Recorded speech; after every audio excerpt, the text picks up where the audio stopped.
ये जो सब चल रहा है ड्रामा, ये चाइना और अमेरिका के बीच में ड्रामा चल रहा है। आप समझिए, अमेरिका सुपर पावर है, चाइना सुपर पावर बनने की कोशिश कर रहा है। लड़ाई इन दोनों के बीच में है, ठीक है। यूक्रेन में लड़ाई हो रही है, लगता है कि लड़ाई यूक्रेन और रूस के बीच में हो रही है ना, असली लड़ाई अमेरिका, नेटो, चाइना और रूस के बीच में हो रही है। आपको लग रहा है कि ईरान में लड़ाई हो रही है, असली लड़ाई अमेरिका, चाइना, रूस, इजराइल के बीच में हो रही है। और अगर अमेरिका को चाइना से लड़ना है 21वीं सदी में, तो उनके लिए सबसे जरूरी चीज क्या है? दूसरा क्वेश्चन, हाँ, डेटा। मतलब चाइना के पास डेटा है, क्यों? क्योंकि चाइना के पास बहुत बड़ा पॉपुलेशन है, उन्होंने पूरा अपना इंटरनेट बंद कर रखा है। तो जो चाइना के लोगों के फोन पे चलता है वो किसी के हाथ में नहीं है, बस अमेरिका के, चाइना के हाथ में है। वहां व्हाट्सएप नहीं है, गूगल नहीं है, कुछ नहीं है। उनका अलग है, वी चैट है, उनका गूगल बाइडू है। तो उनका डेटा तो उनके पास है, और सबसे बड़ा डेटा चाइना के पास है। दूसरा नंबर किसके पास है? इंडिया के पास। क्यों? क्योंकि हमारी आबादी बहुत बड़ी है। ये सब आप मैसेजेस जो भेजते हो, व्हाट्सएप चलाते हो, इंस्टाग्राम चलाते हो, गूगल सर्च करते हो, ये आजकल हथियार है, डेटा हथियार है। अगर ईरान में लड़ाई हो रही है, डेटा की लड़ाई हो रही है। उनके राष्ट्रपति ने मैसेज भेजा, पता लग गया, यही हुआ है।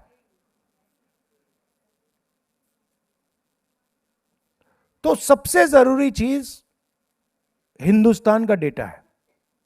अगर अमेरिका को चाइना का चैलेंज एक्सेप्ट करना है, उनको हराना है, तो हिंदुस्तान के डेटा के बिना नहीं कर सकते। मतलब जो पिछली सेंचुरी में तेल सबसे जरूरी हुआ करता था, सऊदी अरेबिया के पास तेल था, कुवैत के पास तेल था, रूस के पास तेल था, आज सबसे जरूरी चीज डेटा है। और नरेंद्र मोदी ने हिंदुस्तान का पूरा डेटा अमेरिका को पकड़ा दिया, फ्री में, ऐसे मुफ्त में। मतलब आपकी जो पूंजी है, आपका जो धन है, आपका जो फ्यूचर है, नरेंद्र मोदी ने उठा के ऐसे ही दे दिया। मीडिया में एक शब्द नहीं बोल रहे।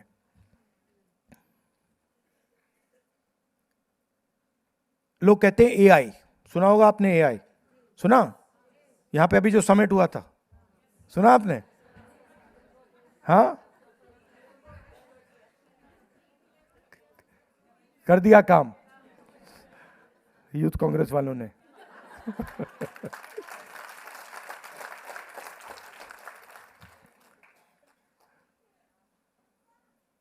तो एआई की बात होती है। मैं आपसे पूछता हूं, जो पेट्रोल का इंजन होता है, वो पेट्रोल के बिना चल सकता है क्या? नहीं चल सकता, उसका कोई मतलब नहीं है। अगर मैंने आपको पेट्रोल इंजन दिया, गाड़ी दी, और कहा कि भैया आपको पेट्रोल नहीं दूंगा, क्या कहेंगे आप? बेकार है, इसको उठा के फेंको, मुझे नहीं चाहिए। वही बात एआई के साथ है। एआई का पेट्रोल डेटा है। अगर आपको एआई चलाना है तो डेटा पे चलेगा, बिना डेटा के एआई का कोई मतलब ही नहीं है। सही बात ना? तो Modi ji AI AI AI बोल रहे हैं, और पूरा का पूरा डेटा उनको पकड़ा दिया, और देश का बेवकूफ बना रहे हैं। तो तीसरी बात इन्होंने ये की। चौथी बात, अमेरिका ने इनसे कहा कि देखिए,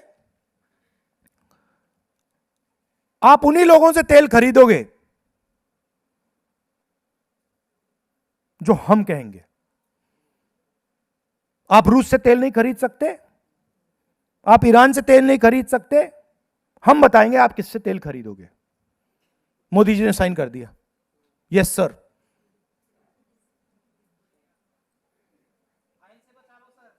अब आपको मालूम है भाई, हिंदुस्तान का कोई भी प्रधानमंत्री, चाहे वो मोदी भी हो, ऐसा काम नहीं कर सकता। कोई ना कोई कारण तो है। अच्छा, हमें मिला क्या यूएस डील में से? मिला क्या हमें? हमारे जो टैक्स, हमारा जो टैरिफ था वो बढ़ गया, बढ़ गया ना। यूएस ने हमें कोई कमिटमेंट नहीं दिया कि भैया हम आपका इतना माल खरीदेंगे। उल्टा उन्होंने बांग्लादेश से कहा कि भैया अगर आप हमारी रुई, हमारा कॉटन खरीदोगे तो हम आपको टैक्स से जीरो टैक्स करेंगे। तो हमारी टेक्सटाइल इंडस्ट्री भी उड़ा दी। और मोदी चूना बोले, बड़े बड़े लंबे भाषण यहां देता है, ट्रंप के सामने जाके बिल्कुल चुप हो जाता है ना? क्या क्या बोला? ये नाम नरेंद्र, काम सरेंडर। शाबाश, ये आप लोगों ने निकाला है, कमाल का नारा है। इसको मैं चलाऊंगा, पार्लियामेंट में भाषण में बोलूंगा, कहूंगा कि हमारी महिलाओं ने कहा है, नाम नरेंद्र, काम सरेंडर। हाँ हाँ, तो ये कर दिया। अब क्यों किया? 2 कारण है। ये मैं आपको इसलिए बोल रहा हूं कि जब आपके बीजेपी के लोग आपके सामने आते हैं, उनको ये आप बताओ सीधा मुंह पे। हम तो मतलब इनके मंत्रियों को बोल देता हूं मैं कि भैया आपका आदमी तो मतलब सरेंडर हो गया है। अच्छा, कोई जवाब नहीं देता मुझे, चुप हो जाते हैं बिल्कुल। अब मैंने बोल दिया तो देखना मोदी जी उनको बुलाएंगे, कहेंगे देखो उसको जवाब दो। आप देखना होगा, अभी मीटिंग होगी उनकी, मगर पार्लियामेंट हाउस में कोई जवाब नहीं दे रहा। अगर उनका कोई मंत्री आता है, सीधा उनके मुंह पे कह दो कि भैया आपका जो प्रधानमंत्री है वो तो सरेंडर हो गया, देश को बेच दिया उसने। चूं तक नहीं बोलते, वो चुप हो जाते हैं, भाग जाते हैं वहां से। तो आपको भी ये बीजेपी के कार्यकर्ताओं के साथ और आरएसएस के कार्यकर्ताओं से ये करना है।